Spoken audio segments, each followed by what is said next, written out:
Hey everybody, how's it going? Welcome back to Copper Jacket TV. So it's no big surprise, everybody knows there's groups out there that would love to see the Second Amendment overturned. But for now, they'll just settle with, taking away this or taking away that. Not going for the full bag. Well, it turns out now there's a group that is going for the full bag. They are trying to get a 28th Amendment that would repeal the Second Amendment, and they're doing it on a national level. So the push to repeal the Second Amendment apparently has begun. Let's talk about what's going on and what they would need to do.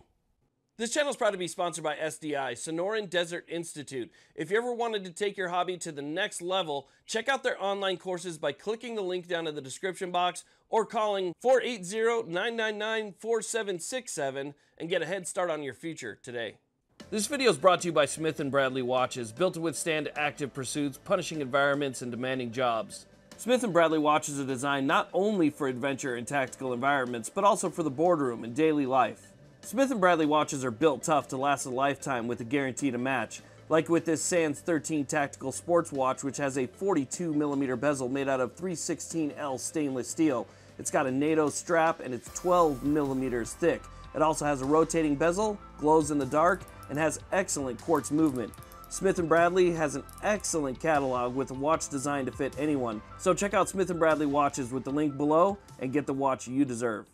Okay, so let's go and talk about what's going on here. So I'm sure you guys are familiar with groups like Giffords and Mom's Demand in Everytown, going across the country, spending that Bloomberg money trying to restrict your rights. And in a lot of cases, it actually works. They're usually the ones that are behind, a ban on an entire class of arms, or bans on magazines, or age restrictions, red flag laws, you name it. Usually you can find one of those groups behind it. But have you heard of a group called Here for the Kids? Well, this group decided that, well, that's just not good enough. It's not good enough to just ban one thing or another, or add law on top of law on top of law. They want a 28th Amendment to overturn the Second Amendment. You guys might remember this one. It's from 2022 from Michael Moore. This is pretty much what they're going after. So this is what the 28th Amendment should look like according to Michael Moore. So it says 28th Amendment, Section 1, the inalienable right of a free people to be kept safe from gun violence and the fear thereof must not be infringed and shall be protected by the Congress and the states. This amendment thus repeals and replaces the Second Amendment. So one part that really caught my attention of his interpretation of what the 28th Amendment should be is the very first part where it says, the inalienable right of a free people. Well, if you're disarming the people and only allowing the government to be armed, I hate to break it to you, but you're not free people anymore. So that pretty much invalidates the rest of the junk that's in his 28th Amendment.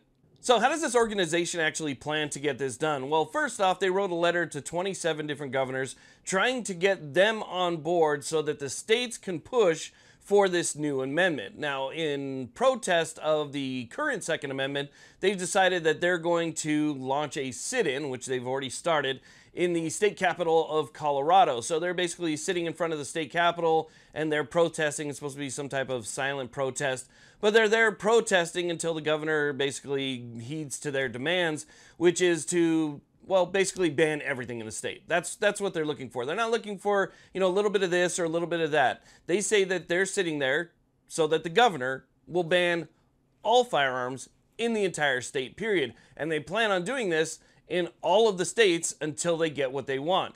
Now, the governor actually came out, and this is not a governor who's really afraid of pushing a little bit of gun control by any means. I mean, you've seen what's happened to Colorado over the last 10 years. If you were to take a look at Colorado's laws, let's say 11 or 12 years ago, you would be shocked at how different they are from today. So again, this is not necessarily a state that's afraid to push a little bit of that stuff, but even the governor came out and said, look, I can't do something that is that inherently unconstitutional. I just can't do it. I won't do it. And that's pretty much the end of it. So they're not getting their way yet, but they plan on sitting there until they do.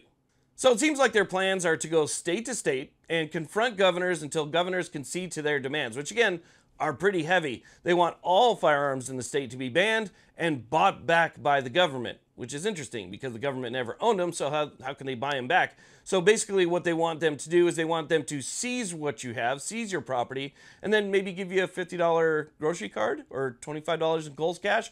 Who knows? But they basically want the government to take them so that the government's the only one that has them, right? That's what they're looking to do in each one of these states until they get one of these governors who's willing to crack. I don't know if that's going to happen. A lot of these governors do tend to lean that direction. But here's the thing. You guys said that you want to create a 28th Amendment, right?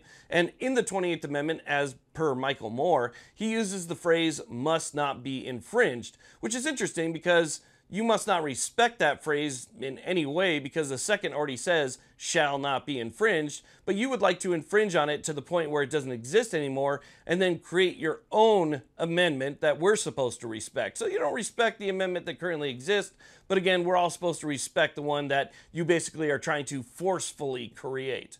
So here's where things get serious, okay? There's a lot of people out there that I'm sure that are laughing at the thought of a 28th Amendment to repeal the second, but it is a possibility, and it's something that if they got enough support, could get done. All that's needed is a 2/3 majority vote in both the House and the Senate to get it started, or 2/3 of the state legislatures from across the country to also get together in a constitutional convention in order to make amendments to the Constitution. So there's a pathway to this. And so it's not like outside of the realm of possibility. It's definitely a long shot, but it's not outside the realm of possibility. And so if enough support is garnered across the country for something like this, then it could be put forth as actual change to the Constitution. There's been plenty of changes to the Constitution over time. I mean, we've had them as recently as our lifetime. In the last century, there's been changes to the Constitution. So we've seen amendments be added. Now, this isn't a huge surprise to most of us who could see this coming from a mile away. I mean, if you take a step back and look at the natural progression of what they've wanted, in the beginning, it was just serial numbers. It was just something as small as serial numbers. They didn't used to have serial numbers in this country, but they started with that. Then it goes to background checks. Then it goes to age restrictions. Then it goes to who can have what based on what features. And, the limits just keep going and going and going and going, right? Until you get to this point right here, where they're showing their full hand. They're showing exactly what they want, and they want it repealed. And so even though I don't think they have a snowball's chance right now, that doesn't mean that as they garner more support and maybe some of these more mainstream groups that we talked about in the very beginning start kind of moving in that direction too and kind of showing their whole hand, then, more support could be garnered and you might have more governors who could be on board with something like that. Next thing you know, there's a vote and hey, you didn't see it coming, right? But it's been coming since serial numbers. It's been coming since the beginning. And so it's something to pay attention to. It's something to watch for sure. Because even though right now I think most of us have an understanding that it's not going to happen at this moment, we see that that's where the movement has finally gotten. That's what they're trying to do now. So I wanted to let you guys know about it.